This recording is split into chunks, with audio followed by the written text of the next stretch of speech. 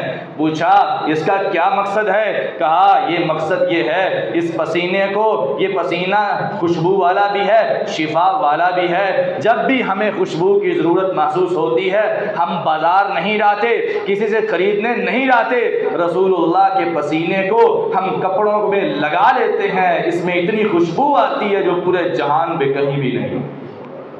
نبی علیہ السلام کے حسن و جمال کو دیکھا جائے، با کمال آپ کے اوصاف کو دیکھا جائے تو اوصاف بھی اتنے زیادہ ہیں جو کسی انسان میں نہیں۔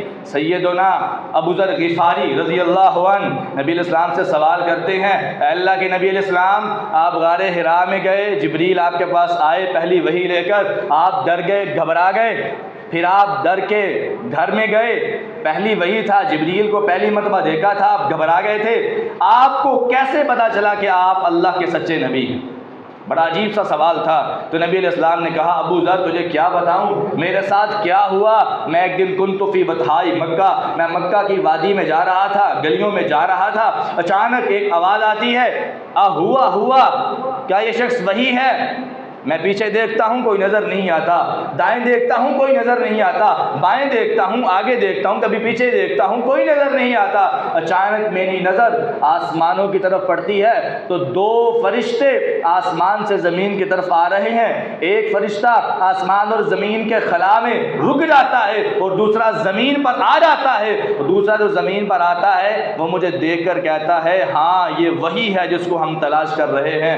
تو دوسرا فرشتہ جو آسمان اور زمین کے درمیان میں ہے وہ اس کو کہتا ہے زنہ، اس کا وزن کرو۔ نبی علیہ السلام فرماتے ہیں ترازو آ جاتا ہے، عجیب سا منظر میرے سامنے آ جاتا ہے۔ ایک ترازو اس فرشتے کے پاس ہے، ایک پلڑے میں مجھے بٹھایا جاتا ہے، دوسرے پلڑے میں ایک انسان کو بٹھایا جاتا ہے۔ معجزہ تھا، اللہ نے دکھانا تھا۔ آپ فرماتے ہیں میرا پلڑا زمین کے ساتھ لگتا ہے، اس کا پلڑا آسمانوں کو چھوتا ہے، پھر وہ جو آسمان و زمین کے درمیان میں خلا والا فرشتہ وہ اس کو کہتا ہے زنہ بعشرہ، ایک کے ساتھ نہیں 10 کے ساتھ اس کا وزن کرو۔ کہ نبی علیہ السلام نے فرمایا ایک پلڑے میں مجھے بٹھایا گیا، دوسرے میں 10 افراد کو بٹھایا گیا، میرا پلڑا پھر بھی بھاری تھا۔ پھر وہ کہتا ہے 10 کے ساتھ نہیں زنہ بمئہ، اس کو 100 کے ساتھ اس کا وزن کرو۔ ایک پلڑے میں 100 آدمیوں کو بٹھایا گیا، دوسرے پلڑے میں مجھے، میرا پلڑا پھر بھی بھاری تھا۔ پھر اس نے کہا ایک کے ساتھ نہیں، 10 کے ساتھ نہیں، 100 کے ساتھ نہیں، زنہ بألف، اس کو 1000 کے ساتھ وزن کرو۔ ایک پلڑے میں 1000 کو بٹھایا گیا، دوسرے پلڑے میں مجھے بٹھایا گیا، اللہ کی قسم کانوا ینتفرون علیہ، نبی علیہ السلام نے کہا وہ پلڑا اتنا اوپر چلا گیا کہ مجھے خدشہ لگا کہ وہ لوگ میرے اوپر آ گریں گے۔ تو وہ فرشتہ جو آسمان و زمین کے درمیان خلا میں تھا وہ کہنے لگا بس کر دے، بس کر دے، بس کر دے، یہ محمد صلی اللہ علیہ وسلم اتنی شان والا ہے، اتنے مقام والا ہے، ایک کے ساتھ نہیں، 10 کے ساتھ نہیں، 100 کے ساتھ نہیں، 1000 کے ساتھ نہیں، اللہ کی قسم اس کو پوری امت کے ساتھ بھی اگر وزن کیا جائے گا فوزن لرجح، اس کا پلڑا پھر بھی بھاری ہو جائے گا، ساری امت اوپر چلی جائے گی۔ نبی علیہ السلام کا شان، آپ کا مقام، آپ کی عظمت پوری امت سے زیادہ۔ امت میں کتنے لوگ آئے، کتنے صدیق آئے، کتنے شہداء آئے، کتنے صالحین آئے۔ ابو بکر صدیق کی ایک رات کی نیکیاں عمر کی ساری زندگی کی نیکیوں کا مقابلہ نہیں کر سکتی۔ عمر کی نیکیاں، عثمان کی نیکیاں، علی کی نیکیاں، تمام صحابہ کرام، اس کے بعد تابعین، تبع تابعین، اس کے بعد ائمہ، محدثین، شہداء، صلحاء، اتقیاء، بادشاہ، ساری کی ساری امت کے لوگوں کی نیکیوں کو جمع کر لیا جائے، سارے کے سارے امت کے عظیم لوگوں کو جمع کر لیا جائے، نبی علیہ السلام کا پلڑا پھر بھی بھاری رہے گا۔ یہ شان اور یہ مقام ہمارے پیارے نبی جناب محمد رسول اللہ صلی اللہ علیہ وسلم۔ آپ نے فرمایا میرا پلڑا پھر بھی بھاری تھا۔ یہ بات یاد رکھیں، اگر انسان کسی کے مقام کی وجہ سے محبت کرتا ہے، کسی کی شان کی وجہ سے محبت کرتا ہے، تو نبی علیہ السلام کا شان تمام لوگوں سے زیادہ ہے۔ تو یہ بات سمجھ آئی کہ اگر ہم کسی بھی وجہ سے کسی انسان سے محبت کرتے ہیں تو وہ ساری وجہوں کو اگر اکٹھا کر لیا جائے تو وہ ساری وجہ اللہ کے نبی میں موجود ہیں۔ تو اس لیے ہمیں چاہیے سب سے زیادہ اگر ہماری محبت کسی شخص سے ہو تو وہ دو جہانوں کے سردار محمد رسول اللہ صلی اللہ علیہ وسلم۔ اور صحابہ کرام نے اس پر عمل کر کے دکھایا، صحابہ کرام نے وہ سچی محبت کر کے دکھائی جس کا کرنے کا حق تھا۔ ہم تو صرف کھوکھلے دعوے کرتے ہیں، ہم تو صرف باتیں کرتے ہیں، لیکن صحابہ کرام نے وہ واقعتاً محبت کر کے دکھائی، چاہے صحابی چھوٹی عمر کا ہو چاہے بڑی عمر کا، سب نے یہ بات ثابت کر دی کہ اگر سب سے زیادہ کسی سے محبت کی جائے گی تو وہ رسول اللہ صلی اللہ علیہ وسلم۔ زید بن حارثہ رضی اللہ عنہ اپنے علاقے سے اغوا ہوتے ہیں، یمن کے رہنے والے تھے، علاقے سے اغوا ہوئے، کسی نے ان کو اغوا کیا اور مختلف بازاروں میں بکتے بکاتے مکہ میں آئے۔ سیدہ خدیجہ الکبریٰ رضی اللہ عنہا کا ایک کزن تھا، اس نے زید بن حارثہ کو خریدا، سیدہ خدیجہ کو تحفے میں دیا۔ جب نبی علیہ السلام کی شادی ہوئی سیدہ خدیجہ سے تو سیدہ خدیجہ نے زید بن حارثہ اللہ کے نبی کو تحفے میں دے دیا۔ یہ نبی علیہ السلام کے پاس آ گئے، آپ علیہ السلام کے گھر کے ایک فرد مانے جاتے تھے، اتنا کلوز ہوئے، اللہ کے نبی علیہ السلام کے گھر میں رہنے لگے۔ اللہ کے نبی نے اتنا پیار دیا، اتنی محبت کی۔ ادھر زید بن حارثہ کے والدین، اس کے رشتہ دار، اس کے عزیز و اقارب اس کو تلاش کر رہے، بڑے پریشان، کبھی کسی علاقے میں کبھی کسی علاقے میں۔ اچانک کیا ہوا، ان کے علاقے کے کچھ لوگ مکہ میں حج کرنے کے لیے آئے، آ کے انہوں نے دیکھا کہ یہ لڑکا تو ہمارے علاقے کا ہے، یہ یہاں پہ کیا کر رہا ہے؟ پوچھا تم یہاں کیا کر رہے ہو؟ کہا میں غلام ہوں اور یہ میرے مالک ہیں، میں ان کے پاس رہتا ہوں۔ کہا اچھا۔ واپس گئے، جا کے والدین کو بتایا کہ آپ کا بیٹا مل گیا ہے، وہ مکہ میں بیت اللہ کے رکھوالوں کے پاس ہے۔ باپ نے اور بھائی نے اور چچا نے تجوریاں بھری سونے کی، کہا ہمارے بیٹے سے زیادہ قیمتی کچھ بھی نہیں، سارا مال اکٹھا کیا، مکہ میں آئے اور آ کر کہا اے اللہ کے نبی علیہ السلام، اے محمد صلی اللہ علیہ وسلم، آپ سردار ہیں، آپ کو کس چیز کی ضرورت ہے؟ آپ کے لیے تو ہر چیز وافر مقدار میں موجود ہے، آپ جس کو چاہیں وہ آپ کا غلام بننے کے لیے تیار ہو جائے۔ یہ ہمارا بیٹا ہے، کسی نے اغوا کیا تھا، ادھر بیچ دیا، ہمارا مطالبہ ہے جتنا سونا چاہتے ہو ہم سے لے لو، ہمارا بیٹا ہمیں واپس کر۔ نبی علیہ السلام نے کہا تمہارا بیٹا جی بیٹا ہے، اچھا اگر تمہارا بیٹا ہے تو میں اس کو بلا لیتا ہوں، اس سے پوچھ لو، اگر وہ جانا چاہے تو میں راضی ہوں، پیسے کی ضرورت نہیں، اور اگر وہ نہیں جانا چاہتا تو میں محمد صلی اللہ علیہ وسلم اس کو گھر سے نہیں نکالوں گا، میں اس کو مجبور نہیں کروں گا۔ زید بن حارثہ رضی اللہ عنہ کو بلایا گیا، آئے بڑے جوش کے ساتھ، بڑی محبت کے ساتھ، باپ کی منہ پر نظر پڑی، جب باپ پر نظر پڑتی ہے، چچا پر نظر پڑتی ہے، آپ علیہ السلام فرماتے ہیں اتعرف ھذان، زید ان دونوں کو جانتے ہو؟ کہا جانتا ہوں، ھذا ابی وذاک عمی، یہ میرا باپ ہے، یہ میرا چچا ہے۔ دونوں نے جوش کے ساتھ بچے سے ملاقات کی، ایک دوسرے سے ملے، محبت سے آنکھوں سے آنسو بہائے۔ تصور میں جا کے دیکھو، اتنی دیر کا بیٹا گم ہوا، اچانک ملتا ہے، محبت سے ماں باپ کے کیا جذبات ہوں گے، بچے کے کیا جذبات ہوں گے۔ اتنے دنوں سے باپ سے ملا نہیں، اتنے دنوں سے اپنے چچا سے ملا نہیں، اچانک ملاقات ہوتی ہے، آنکھوں سے آنسو بہتے ہیں۔ نبی علیہ السلام فرماتے ہیں زید اپنے باپ کے ساتھ جانا چاہتے ہو تو چلے جاؤ، میں راضی ہوں، میں تمہیں روکوں گا نہیں۔ زید نے ایک نظر باپ کی طرف دیکھا، ایک نظر رسول اللہ کی طرف دیکھا اور کہا ابا جان، آپ کی محبت اپنی جگہ پہ، میری والدہ کی محبت اپنی جگہ پہ، علاقے کی محبت اپنی جگہ پہ، سارے رشتہ داروں کی محبت اپنی جگہ پہ، اللہ کی قسم جو پیار اور جو محبت مجھے رسول اللہ کے گھر سے ملا ہے وہ آپ سے بھی نہیں مل سکتا۔ اللہ کے نبی کو میں نہیں چھوڑ سکتا۔ ابا جان آپ کے ساتھ محبت ہے، پیار ہے، لیکن اللہ کے نبی سے بڑھ کر نہیں ہے، میں اللہ کے نبی کو نہیں چھوڑ سکتا، آپ جا سکتے ہیں۔ چھوٹی سی عمر میں یہ ثابت کر کے دکھا دیا کہ اگر سب سے زیادہ محبت کی جائے گی تو وہ رسول اللہ صلی اللہ علیہ وسلم۔ صحابہ جیسی محبت، صحابہ جیسا پیار، صحابہ جیسی عقیدت۔ سعد بن ابی وقاص رضی اللہ عنہ اسلام قبول کرتے ہیں۔ جب اسلام قبول کیا، مسلمان ہوئے تو والدہ ناراض ہو گئیں، والدہ ناراض ہو گئیں، گھر سے نکل گئیں۔ کہا میں مکے کی وادی کے درمیان میں جا کے دھوپ کے نیچے بیٹھ جاؤں گی، سعد جب تک تو اسلام نہیں چھوڑے گا، محمد کا دامن نہیں چھوڑے گا، میں گھر واپس نہیں جاؤں گا صلی اللہ علیہ وسلم۔ سعد پریشان ہوئے، ایک طرف والدہ ہے، ایک طرف نبی علیہ السلام، بڑے پریشان ہوئے۔ نبی علیہ السلام کے پاس آئے، کہا اللہ کے نبی علیہ السلام بڑا پریشان ہوں۔ کہا کیا ہوا؟ کہا والدہ ایسا سلوک کر رہی ہے، گھر نہیں جا رہی، اور والدہ کی تکلیف کو دیکھ کے مجھ سے رہا نہیں جا رہا، میں کیا کروں؟ آپ نے فرمایا یہ تمہارا اور تمہاری والدہ کا مسئلہ ہے، میں کیا کروں؟ یہ تم دونوں کا آپس کا معاملہ ہے، میں اس میں کیا کر سکتا ہوں؟ سعد بن ابی وقاص رضی اللہ عنہ واپس گئے، پھر مطالبہ کیا اماں گھر چلی جاؤ۔ ماں نے کہا نہیں، شرط ایک ہی ہے، جب تک اسلام نہیں چھوڑے گا، جب تک محمد کا دامن نہیں چھوڑے گا، میں گھر نہیں جاؤں گا۔ سعد کا ایمان جوش مارتا، نبی کی محبت جوش مارتی ہے، اور اعلان کرتے ہیں میری اماں تو جس چیز کا مطالبہ کر رہی ہے یہ ناممکن ہے۔ ایک طرف میری ماں ہے، ایک طرف میرا نبی ہے۔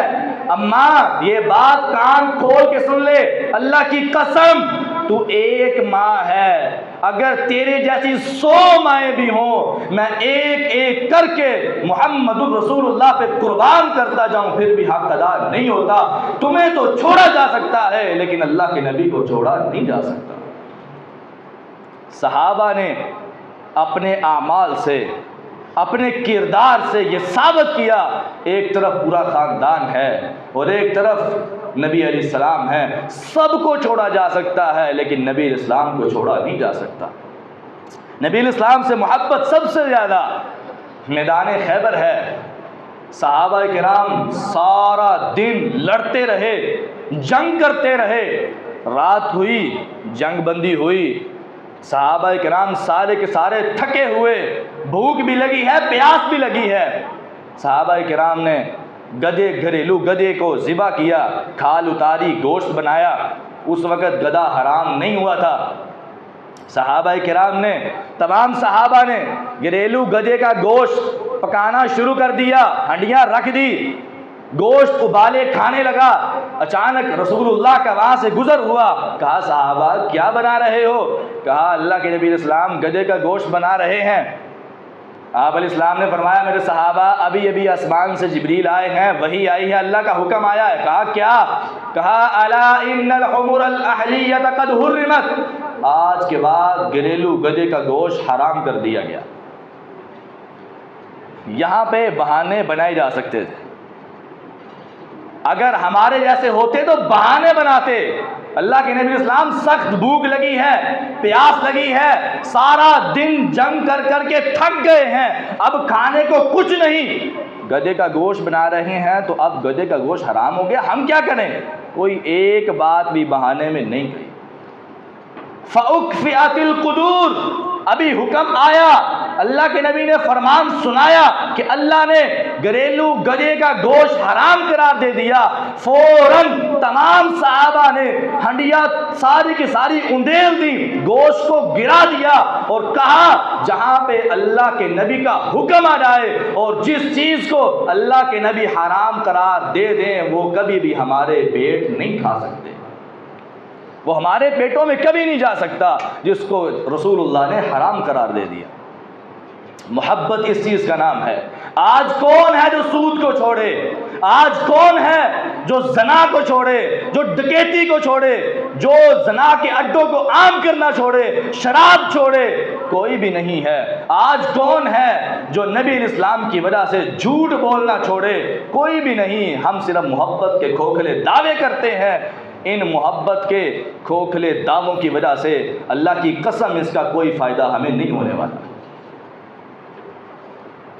ایک باپ بیٹھا ہے اور بیٹا اس کے پاس آ کے کہے ابا جان مجھے آپ سے بڑی محبت ہے، مجھے آپ سے بڑا پیار ہے، ساری دنیا سے زیادہ آپ سے محبت کرتا ہوں۔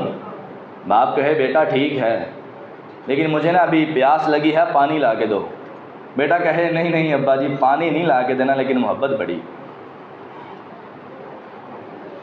ابا جی بہت محبت ہے۔ ابا جی کہیں بیٹا کھانا تو لا دو، بھوک بہت زیادہ لگی۔ آگے سے بیٹا کہے نہیں نہیں کھانا نہیں میں لا کے دوں گا لیکن محبت بڑی۔ کیا یہ محبت ہے؟ بتائیں کیا یہ حقیقی محبت ہے اپنے والد سے؟ کوئی بھی باپ یقین کرے گا کہ میرے بیٹے کو مجھ سے محبت ہے۔ جب اپنی باری آتی ہے تو اولاد نافرمان ہو تو اولادوں کو جھڑکتے ہو، برا بھلا کہتے ہو، لیکن یہ بات یاد رکھو جب ہم سب رسول اللہ کے احکامات کی نافرمانی کر کے اپنے آپ کو عاشق رسول کہتے ہیں، بتائیں ہمیں شرم نہیں آتی؟ سارے کے سارے کام رسول اللہ کی مخالفت میں کرنے والے اپنے آپ کو عاشق رسول کس منہ سے کہہ سکتے؟ عاشق رسول کہنا نہیں، اپنے آپ کو محب رسول کہنا نہیں، بن کے دکھانا ہے جس طرح صحابہ کرام نے بن کے دکھایا۔ اللہ ہمیں اس کی توفیق عطا فرمائے۔ تمام صحابہ کرام رضوان اللہ علیہم اجمعین اللہ کے نبی سے بڑی محبت کرنے والے، بڑا پیار کرنے والے تھے۔ سیدنا انس رضی اللہ عنہ فرماتے ہیں میرے ماموں کے کچھ دوست آئے ہوئے تھے، مجلس لگی ہے، تمام کے تمام بیٹھے ہیں، مجلس میں شراب چل رہی ہے، اس وقت ابھی شراب حرام نہیں ہوئی تھی، شراب چل رہی ہے، سارے کے سارے شراب پی رہے ہیں۔ اچانک باہر سے شور کی آواز آتی ہے، میرے ماموں کہتے ہیں جاؤ انس دیکھو باہر میں کیا ہو رہا ہے۔ میں باہر جاتا ہوں، مجھے ایک آواز سنائی دیتی ہے، ایک آواز، ندا لگانے والا ندا لگاتا ہے، آواز دیتا ہے سب کو، لوگو الا ان الخمر قد حرمت، آج کے بعد شراب کو حرام قرار دے دیا گیا۔ انس فوری جلدی اندر آتے ہیں، آ کے اپنے ماموں کو بتاتے ہیں شراب تو حرام ہو گئی۔ یہاں بھی بہانے بن سکتے تھے، کسی کے ہاتھ میں گلاس ہے وہ شراب پی رہا ہے، اور کسی کے پاس مٹکے پڑے ہوئے ہیں، کسی کے منہ میں شراب جا چکی ہے، ایک گھونٹ پیا ہے، پتہ لگا شراب حرام ہو گئی، یہ نہیں کہا کہ یہ جو منہ کے اندر گھونٹ ہے یہ اندر لے جاتا ہوں، اگلا نہیں پیوں گا۔ انس نے نقشہ کھینچا، کہا میں نے اپنے پورے ماموں کے دوستوں کو دیکھا، پوری مجلس کو دیکھا، میں نے سب کے ہاتھوں میں شراب دیکھی تھی، لیکن جو ہی حکم آیا جس کے منہ میں شراب کا گھونٹ تھا اس نے فوری باہر نکال دیا، جس کے ہاتھ میں شراب تھی اس نے انڈیل دی، جس کے پاس مٹکے پڑے ہوئے تھے وہ سارے مٹکے توڑ دیے، شراب بہا دی۔ انس کہتے ہیں میں باہر نکلتا ہوں، باہر نکل کے منظر دیکھا، ہر طرف شراب ہی شراب نظر آ رہی ہے، مجھے ایسے لگ رہا تھا جیسے شراب کا سیلاب آ چکا۔ صحابہ کرام کو پتہ چلتا ہے نبی علیہ السلام نے یہ حکم جاری کر دیا، آگے سے ایک بھی بہانہ نہیں لگاتے تھے، بلکہ فوری اللہ کے نبی کے حکم کو مان کے اپنی محبت کو ثابت کرتے تھے۔ صحابہ کرام رضوان اللہ علیہم اجمعین نے جس طرح نبی علیہ السلام سے محبت کی، ہمیں بھی اسی طرح کرنی چاہیے، جس طرح اللہ کے نبی کے صحابہ نے محبت کرنے کا حق ادا کر دیا، ہمیں بھی چاہیے کہ ہم اسی طرح محبت کریں۔ اسی طرح نبی صلی اللہ علیہ وسلم نے ایک مرتبہ خطبہ ارشاد فرما رہے ہیں، آپ نے خطبے کے دوران ایک آواز لگائی، اجلسو، بیٹھ جاؤ، آپ نے عام آواز لگائی تھی، ہو سکتا ہے کچھ صحابہ کرام جو اندر موجود ہوں وہ کھڑے ہوں، آپ نے فرمایا بیٹھ جاؤ۔ ابھی مسجد سے اندر آ رہے تھے، جوتوں کے پاس کھڑے تھے عبداللہ بن مسعود رضی اللہ عنہ۔ عبداللہ بن مسعود، کیا شان ہے، کیا مقام ہے۔ آپ علیہ السلام نے فرمایا تھا میرے صحابہ اگر کوئی انسان یہ چاہتا ہے کہ اس طرح قرآن پڑھے جس طرح نازل ہوا ہے، وہ میرے صحابی عبداللہ بن مسعود سے قرآن پڑھ لے، یہ سیم اسی طرح قرآن پڑھتا ہے جس طرح آسمان سے نازل ہوا۔ عبداللہ بن مسعود رضی اللہ، جس کے بارے میں صحابہ کرام کہتے تھے یہ پتلی پنڈلیوں والا ہے، جس کے بارے میں باتیں کی جاتی تھیں، آپ علیہ السلام نے فرمایا اجلسو، بیٹھ جاؤ۔ ابھی وہ اندر نہیں آئے، جوتوں کے پاس کھڑے تھے، ادھر ہی بیٹھ گئے۔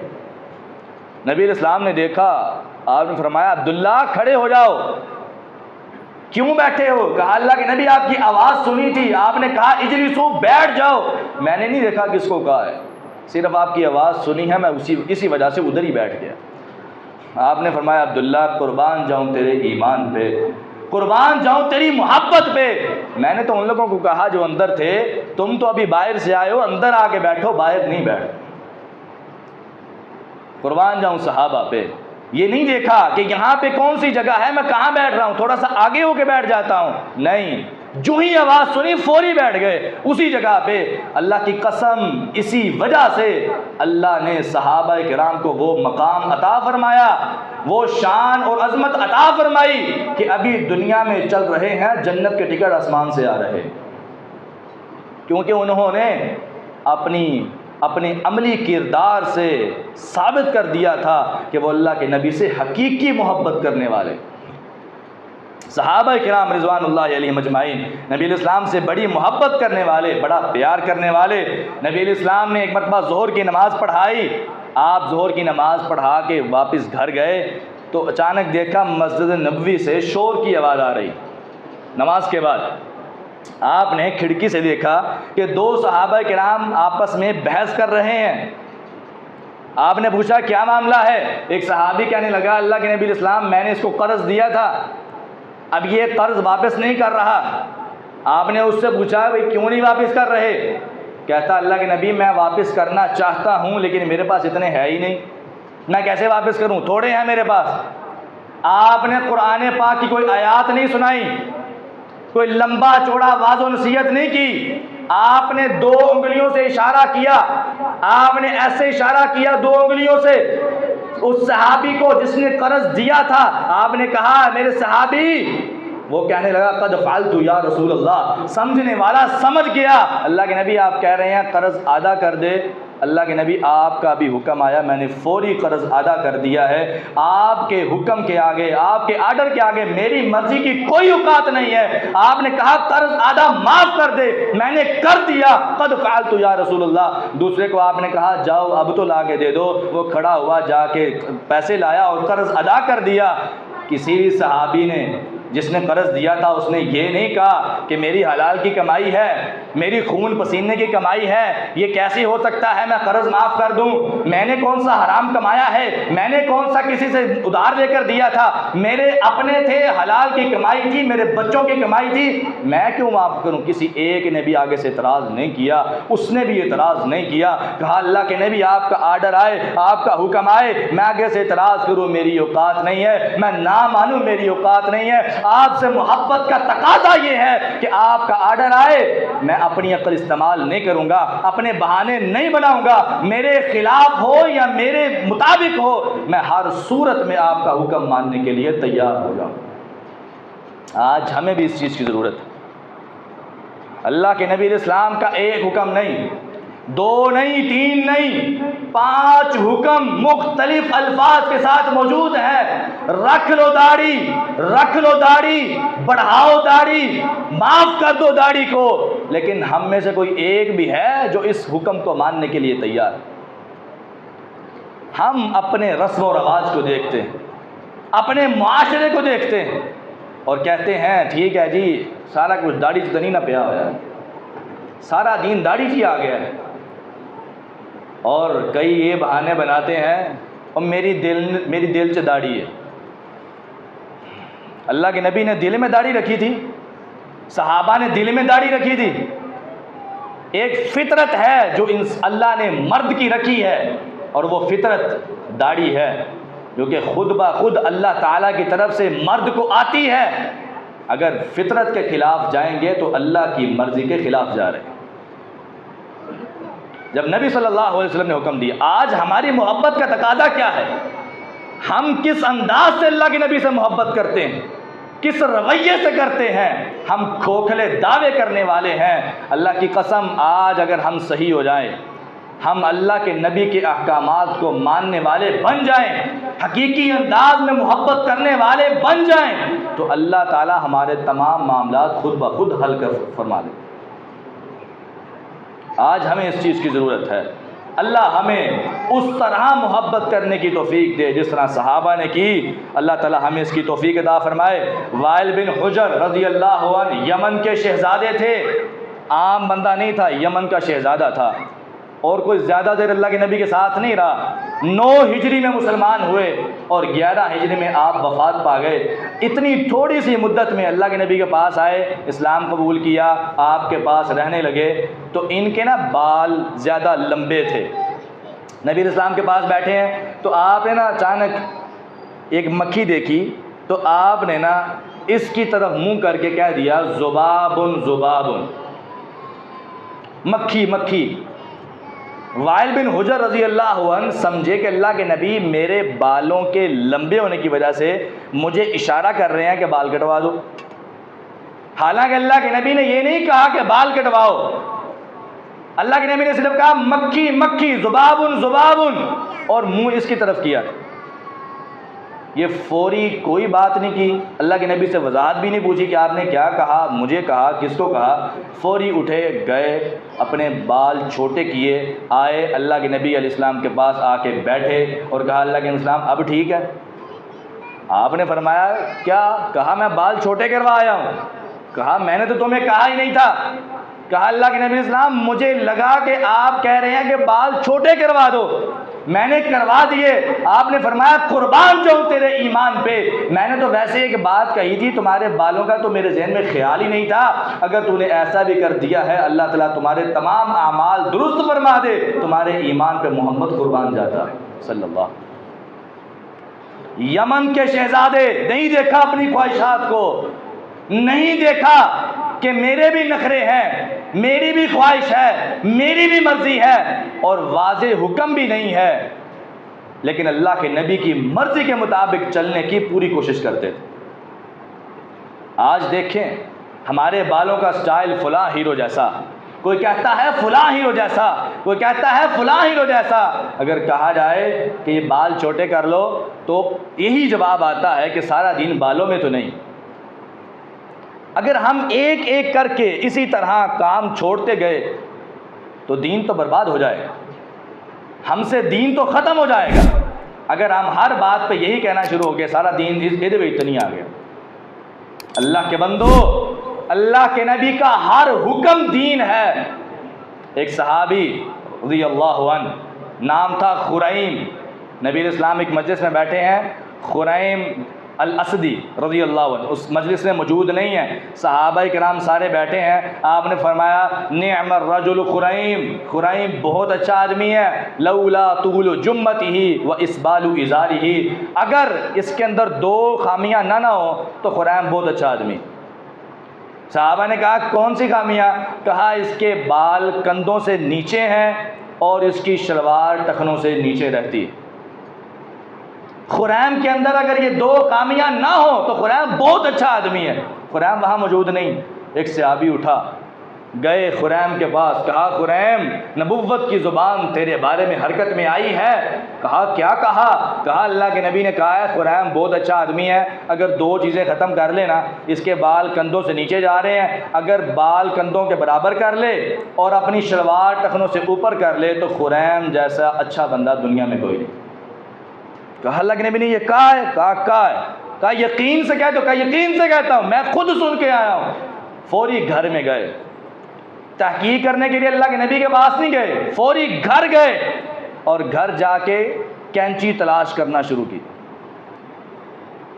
کینچی تلاش کی، کینچی نہ ملی۔ حدیث کے الفاظ ہیں، گھر میں پڑی چھری کو پکڑا، چھری سے اپنے لمبے بالوں کو کاٹا اور جو شلوار اور تہبند ٹخنوں سے نیچے جا رہا تھا اس کو بھی کاٹ دیا۔ صحابہ کرام فرماتے ہیں پھر ساری زندگی ہم نے کبھی بھی خریم کی شلوار کو ٹخنوں سے نیچے نہیں دیکھا اور اس کے بال کندھوں سے لمبے نہیں دیکھے۔ صرف ایک حکم اللہ کے نبی علیہ السلام، حکم بھی نہیں ہے، صرف یہ کہا ہے خریم بڑا اچھا آدمی ہے اگر یہ دو خامیاں ختم کر لے۔ آج ہمیں کتنی حدیثیں ہمارے ذہن میں آتی ہیں، ہمیں بتائی جاتی ہیں لوگوں شلوار ٹخنوں سے اوپر کر لو، لوگوں شلوار ٹخنوں سے اوپر کر لو، آتے جاتے چلتے پھرتے اپنے کپڑے کو اپنے تہبند کو ٹخنوں سے اوپر رکھا کرو، لیکن مجال ہمیں کوئی فرق پڑے؟ ایک ہی مسجد کے 20 30 سال کے نمازی جس طرح تب تھے 30 سال کے بعد بھی ویسے ہی ہیں، کوئی فرق نہیں پڑا، ہمارے اندر کوئی تبدیلی نہیں آئی۔ تبدیلی آنی چاہیے اور نبی علیہ السلام کی محبت دل میں بڑھنی چاہیے۔ اگر ہم چاہتے ہیں نجات ممکن ہو جائے تو ہمارا ایک کام ہمیں کرنا ہوگا اور وہ یہ ہے کہ صحیح معنوں میں محبت رسول صلی اللہ علیہ وسلم اپنائیں، اپنے دل میں، اپنے اعمال میں، اپنے کردار میں اس کو ثابت کریں، جو اللہ کے نبی نے کہا وہ کریں، جس سے رکنے کا کہا اس سے رک جائیں۔ یقین جانیں اگر ہم اپنی زندگی کو ایسے بنا لیں گے تو دنیا بھی بہتر ہو جائے گی، آخرت بھی بہتر ہو جائے گی۔ اللہ ہمیں عمل کی توفیق عطا فرمائے۔ وآخر دعوانا ان الحمدللہ رب العالمین۔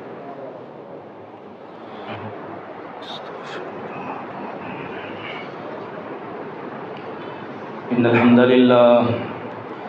الحمد للہ نحمده ونستعینه ونستغفره ونعوذ بالله من شرور أنفسنا ومن سيئات أعمالنا من يهده الله فلا مضل له ومن يضلله فلا هادي له وأشهد أن لا إله إلا الله وحده لا شريك له وأشهد أن محمدا عبده ورسوله أما بعد فإن خير الحديث كتاب الله وخير الهدي هدي محمد صلى الله عليه وسلم وشر الأمور محدثاتها وكل محدثة بدعة وكل بدعة ضلالة وكل ضلالة في النار. آج کے خطبہ جمعہ المبارک میں یہ بات بیان ہوئی ہے کہ ہمیں نبی صلی اللہ علیہ وسلم سے محبت کے کھوکھلے دعوے کرنے کی بجائے عملی کردار سے اس کو ثابت کرنا چاہیے، جس طرح صحابہ کرام رضوان اللہ علیہ مجمعین نے نبی علیہ السلام سے محبت کر کے دکھائی، ہمیں بھی اسی طرح محبت کرنی چاہیے. اللہ تعالی ہمیں اس کی توفیق عطا فرمائے. آپ کو پتہ ہے کہ ملک پاکستان اس وقت سیلاب کی زد میں ہے. آپ اللہ تعالیٰ سے خصوصی طور پر دعا کریں کہ یا اللہ جتنے مسلمان جتنے لوگ اس وقت سیلاب کی زد میں آ چکے، اللہ تعالیٰ ان کے شہداء کو اللہ تعالیٰ ان کی مغفرت فرمائے، اور جتنے لوگ باقی ہیں اللہ تعالیٰ ان کے لیے ہمیں مدد کرنے کی توفیق عطا فرمائے اور ہمیں اپنے اس عذاب سے محفوظ فرمائے. ہمیں اس سیلاب جیسی جو عذاب ہے اس سے مبتلا کرنے میں اللہ تعالیٰ ہمیں بچائے، اور اللہ تعالیٰ ہمیں اپنی ہر قسم کی ناراضگی سے محفوظ رکھے، ہم پر اپنی خصوصی رحمت کو نازل فرمائے.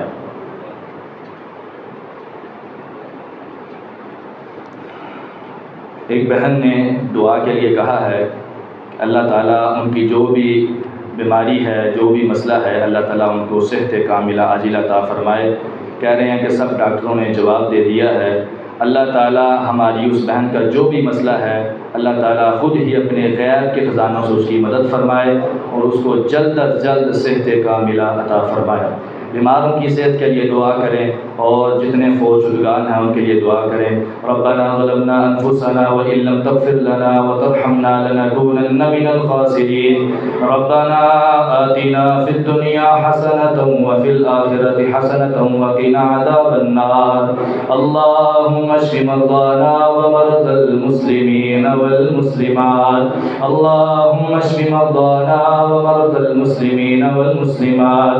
اللهم اشف مرضانا ومرضى المسلمين والمسلمات. اللهم اشف كل مريض ومريضة. اللهم اشف كل مريض ومريضة.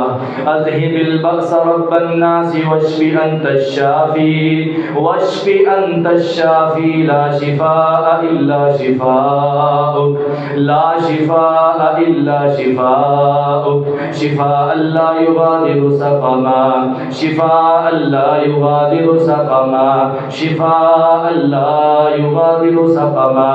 اللهم اغفر لنا ولجميع المسلمين والمسلمات وللمؤمنين والمؤمنات للأحياء منهم والأموات. اللهم لا تقتلنا بغضبك ولا تهلكنا بعذابك وعافنا قبل ذلك. اللهم لا تقتلنا بغضبك ولا تهلكنا بعذابك وعافنا قبل ذلك.